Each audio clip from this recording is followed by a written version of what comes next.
Hello everyone, mango season শেষ হওয়ার আগে ভাবলাম তোমাদের সাথে ম্যাঙ্গো লাস্সি রেসিপিটা শেয়ার করি। তার জন্য আগে মিক্সার জারে আমি দুটো পাকা আমের শাঁস নিয়ে নিয়েছি। আমি এখানে রেসিপিটা 4 জনের জন্য বানাচ্ছি, তো সেই হিসেবেই বললাম 1 চামচ চিনি দিয়েছি। আর এখানে আমি আদার টক দই ইউজ করছি, তোমরা যে কোনো ব্র্যান্ডের টক দই ইউজ করতে পারো। এখানে টক দই মোটামুটি 4 থেকে 5 টেবিল চামচ মতো এর মধ্যে অ্যাড করে দিও। আর আমি এখানে টেস্ট বাড়ানোর জন্য মোটামুটি আড়াই টিস্পুন মতন মিল্ক পাউডার ইউজ করলাম।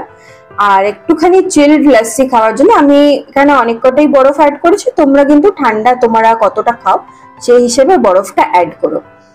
আর তারপরে মিক্সিতে 1 থেকে 1.5 মিনিটের জন্য ভালো করে এটাকে মিক্স করে নেওয়ার পর একটা স্মুথ পেস্টের মতন হয়ে যাবে।